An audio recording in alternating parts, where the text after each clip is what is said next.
Hello all. இன்றைக்கி நான் எங்கள் வீட்டு தோட்டத்துலேருந்து காயாகவும் பழமாகவும் நிறைய தக்காளி பறித்து வச்சுருக்கேன். இது செர்ரி டொமேட்டோ.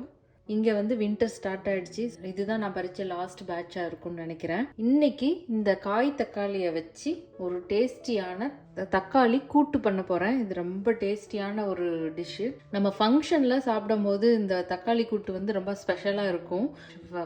கல்யாணம் இல்லாட்டி கிரகப்பிரவேசம் அந்த மாதிரி இடத்துலலாம் இது நம்ம காமனாக சாப்பிடுவோம். ரொம்ப டேஸ்டியாக இருக்கும். ஈஸியாக பண்ணலாம். இதுக்கு தேவையான இன்க்ரீடியன்ட்ஸ் பார்க்கலாம். தக்காளி எடுத்து வச்சுருக்கேன். அப்புறம் 2 மிளகாய், பச்சை மிளகாய் காரத்துக்கு தகுந்தாப்பில் எடுத்துக்கலாம். அப்புறம் சின்ன வெங்காயம் இருந்தால் சின்ன வெங்காயம் தான் போடுவாங்க நம்ம ஊரில். நான் பெரிய வெங்காயம் ஒரு மீடியம் சைஸ் வெங்காயம் ஒன்று கட் பண்ணி எடுத்து வச்சுருக்கேன். அப்புறம் பாசிப்பருப்பு ஒரு 4லேருந்து 5 டேபிள் ஸ்பூன் பாசிப்பருப்பு எடுத்து அதை தண்ணியில் ஊற வச்சுருக்கேன். நீங்கள் நிறைய பாசிப்பருப்பு போட்டிங்கன்னா அது பருப்பு மாதிரி ஆகிடும், தக்காளி பருப்பு மாதிரி ஆகிடும், கூட்டு மாதிரி வராது. பாசிப்பருப்பு கொஞ்சம் கம்மியாக போட்டால் டேஸ்ட் நல்லாயிருக்கும். அதுக்கப்புறம் நம்ம மசாலா அரைக்கிறதுக்கு தேங்காய் எடுத்திருக்கேன். தேங்காவோட காரத்துக்கு தகுந்தாப்பில் வத்தல் எடுத்திருக்கேன். நீங்கள் வத்தல் போடலை அப்படின்னா சில்லி பவுடர் கூட நீங்கள் போட்டுக்கலாம். அதுக்கப்புறம் 1 டீஸ்பூன்லேருந்து 1.5 டீஸ்பூன் சீரகம். இதெல்லாம் நல்லா நம்ம அரைச்சி எடுத்துக்கணும். ஃபஸ்ட்டு இந்த தக்காளியை நான் 2 கட் பண்ணுறேன். அப்படியே நம்ம போட்டோம்னா வேகிறதுக்கு கொஞ்சம் லேட் ஆகும். நீங்கள் வீட்டில் மாடி தோட்டம் இல்லாட்டி கீழே தோட்டம் காய்கறி தோட்டம் இருக்கிறவங்களா இருந்தீங்கன்னா இந்த மாதிரி சின்ன தக்காளி வளர்க்குறதுக்கு ட்ரை பண்ணுங்கள். புதர் மாதிரி நல்லா வளரும். நிறைய காய் கிடைக்கும் நம்மளுக்கு. சட்னி பண்ணுறதுக்கு இந்த செர்ரி டொமேட்டோ ரொம்ப நல்லாயிருக்கும். இப்போ பாத்திரம் சூடானதும் அதில் கொஞ்சமாக எண்ணெய் விடுறேன். கடுகு, உளுத்தம் பருப்பு. கடுகு வெடிச்சதும் அதில் கொஞ்சமாக சீரகம் போடுறேன்.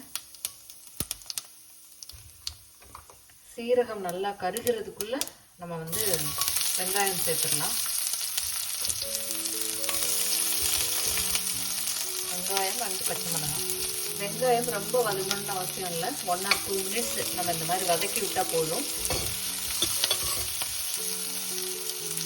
இப்போ இதில் பாசிப்பருப்பு சேர்த்துடலாம். பாசிப்பருப்பில் இருக்கிற தண்ணியெல்லாம் எடுத்துட்டு ட்ரையாக அதில் போடுறேன். பாசிப்பருப்பு எப்போ யூஸ் பண்ணாலும் கூட்டுக்கு யூஸ் பண்ணாலும் நம்ம இந்த மாதிரி ஃபஸ்ட்டு அந்த எண்ணெயில் கொஞ்சம் வதக்கிடணும். வதக்கினா தான் அந்த பாசிப்பருப்போட பச்சை வாசனைலாம் போயிடும். இதில் கொஞ்சமாக மஞ்சள் தூள் சேர்க்குறேன். லோ ஃப்ளேமில் வச்சுட்டு 1 நிமிஷம் நம்ம இந்த மாதிரி வதக்கி விட்டுறணும். இப்போது இதில் தக்காளி சேர்த்துடலாம். தக்காளி சேர்த்து நல்லா வதக்கி விட்டுட்டு அதில் கொஞ்சமாக தண்ணி சேர்க்குறேன். பருப்பும் தக்காளியும் சேர்ந்து நல்லா வேகணும். நம்ம அது குக் ஆகிட்டு இருக்கும்போதே மிக்சியில் போட்டு நம்ம மசாலா அரைச்சிடலாம். இதில் நீங்கள் தேவையான இதில் நீங்கள் பச்சை மிளகாய் சேர்க்கணுன்னா சேர்த்துக்கலாம். நான் கொஞ்சம் கலருக்காக வத்தல் சேர்த்துருக்கேன். இந்த மாதிரி நல்ல பேஸ்ட் மாதிரி நம்ம அரைச்சி எடுத்துக்கணும். இப்போ பருப்பு அண்டு தக்காளி நல்லா குக் ஆயிடுச்சு. இதில் நம்ம அரைச்சி வச்ச மசாலாவை இப்போ போட்டுடலாம். இது போட்டதுக்கப்புறம் ஒரு 2 மினிட்ஸு நம்ம அப்படியே இதை லோ ஃப்ளேமில் வச்சுட்டு அதுக்கப்புறம் இதை ஆஃப் பண்ணிடணும். அதுக்கு தயிர் சாதம், ரசம் சாதத்துக்கெல்லாம் டேஸ்ட் ரொம்ப நல்லாயிருக்கும். ரொம்ப ஈஸியாக பண்ணலாம்.